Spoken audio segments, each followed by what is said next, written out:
Force and pressure. Force and pressure उस दिन video बनाया, उसकी आवाज़ नहीं आई। फोर्स एंड प्रेशर, जब हम किक करते हैं यानी किसी चीज़ को हाथ में लेते हैं, उठा के इधर से इधर रखते हैं, तो वो कहलाता है पुल एंड पुश। उसके ऊपर दो प्रकार के फोर्स लगते हैं। तो इसमें देखा आपको डायग्राम देखने को मिल रहे हैं। इसमें देखिए आप, पहले में ये बास्केटबॉल खेलता है, दूसरे में हॉकी और तीसरे में ये बॉल को कैच करते हुए।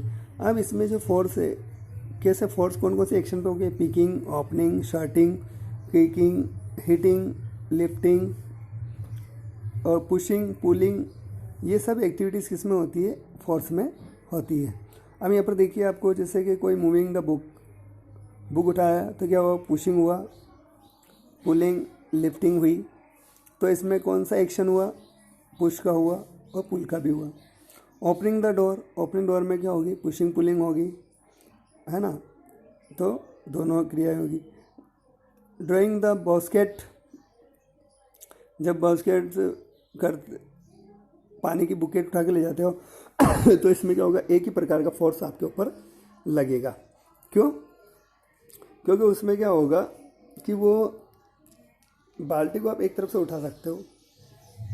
दूसरा होता है फुटबॉल प्लेयर। फुटबॉल प्लेयर जो होते हैं, फुटबॉल पे किक लगाते हैं, तो हो गया। कभी कभी क्या होता है, उसको पुश भी करना पड़ती है और पुल भी करना पड़ती है, दूसरे से छीन के लाना। तो उस पर क्रिकेट की बॉल पर क्या होता है, बैट्समैन पुलिंग पुशिंग दोनों लगते हैं। अगर उसे फेंकता है तो क्या हो गया, पुश, और जो क्रिकेटर है उसको खींचता है। अब बहुत सारी बार आपने देखा होगा कि साइंस की भाषा में फोर्स क्या है, what is a force. Force pull and push का फोर्स, ठीक है। ये आपको यहाँ से इसकी डेफिनेशन मिल जाएगी। पुश और pull and the object is का फोर्स, यानी किसी पर भी फोर्स लगाना क्या कहलाता है, ये उसके बाद आता है उधर active force due to the interaction. अब आपने देखा होगा, फोर्स हमेशा एक बॉडी पर नहीं लगता, दो बॉडी पर लगता है। जैसे कार को ने धक्का लगाया तो इस पर फोर्स लगा, दो बॉडी बन गई। ये लड़के दोनों एक दूसरे को धक्का दे रही है, फोर्स। ये दोनों लड़कियाँ एक दूसरे को डांसिंग करें खींच के।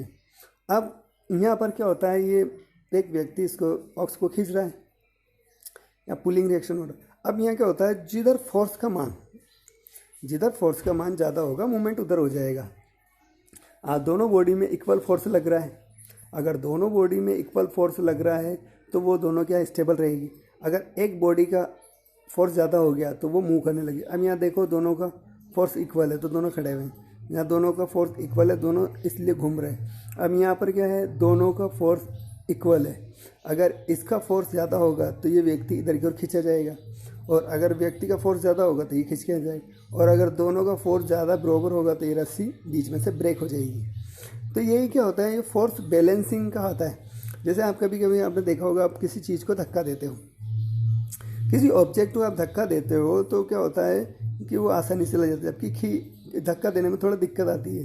क्यों? क्योंकि उस पर जो क्या होता है, जो फोर्स है वो एंगल में भी काम करता है, जो हायर क्लासेस में आपके आएगा। अभी तो सिर्फ यहाँ पुश और पुल करना आसान काम होता है, क्योंकि वो क्या होता है, उसका फोर्स का एंगल नहीं लगता है। जैसे आप ये जो force and pull and push, ये आसानी से देख सकते हो कहाँ पर, जब फोर्स सेम डायरेक्शन में लगता है।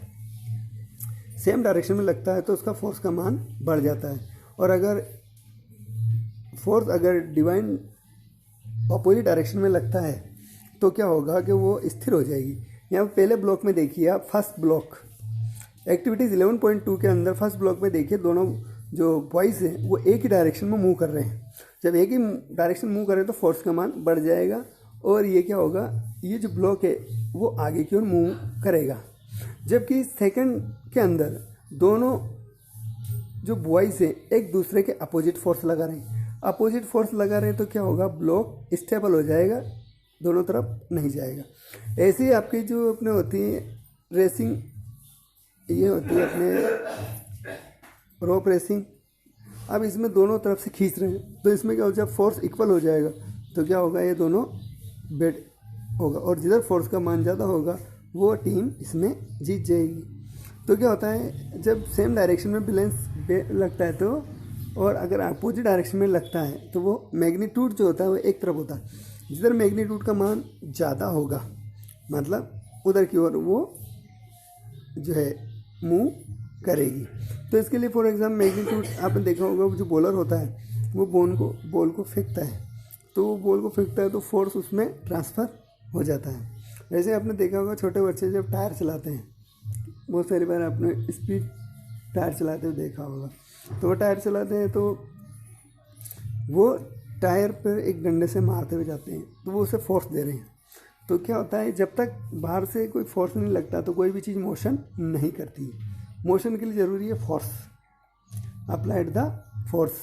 ऐसे एक्टिविटी 11.4 के अंदर आप देखिए कि आप बॉल फेंकते हो, बॉल से आप दीवार पर फेंकते हो, तो अगर राइट एंगल फेंकते हो तो वो आपके हाथ में आ जाती है, अगर दूसरे एंगल फेंकते हो तो वो टर्न होके चली जाती है। क्यों? क्योंकि फोर्स क्या होता है, डायरेक्शन पर एंगल पर भी डिपेंड करता है।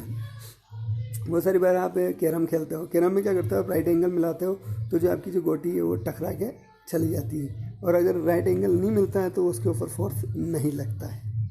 तो ये क्या होता है, ये जो फोर्स है ये डायरेक्शन पर और सेम मात्रा पर चेंज करता है। अब किसी के ऊपर भी जो होता है फोर्स, उसकी डायरेक्शन को चेंज करने के काम आता है।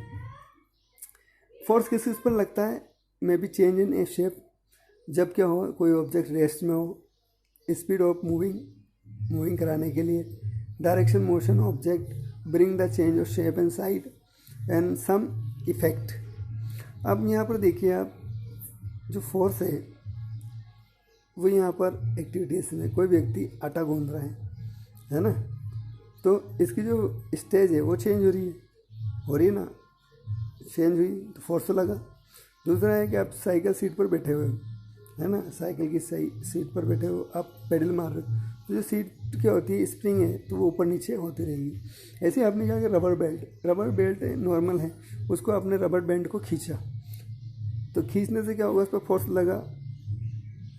ऐसे प्लास्टिक मटेरियल होता है बहुत सारी बार, हम क्या करते हैं कि एक स्केल होती, आपने क्लासरूम में आप करते रहते हो बहुत सारी बार, 2 ही बैंक जो मैंने कि स्केल रख देते हो, उस पर कुछ वेट रखते हो, स्केल थोड़ी सी झुक जाती है, तो वो किसकी वजह से, फोर्स। और फोर्स किसकी वजह से आता है, वेट की वजह से। जितना ज़्यादा वेट होगा उसका फोर्स का मान उतना ही ज़्यादा होगा। अब आता है कॉन्टैक्ट फोर्स। अब कॉन्टैक्ट फोर्स जो होता है वो मस्कुलर फोर्स, जैसे हाथ से आप किसी को चांटा मार देते हो, उठा के ले जाते हो, तो ये क्या है, मस्कुलर फोर्स। तो ये सरफेस पे द्वारा लगता है। एक आता है फ्रिक्शन फोर्स।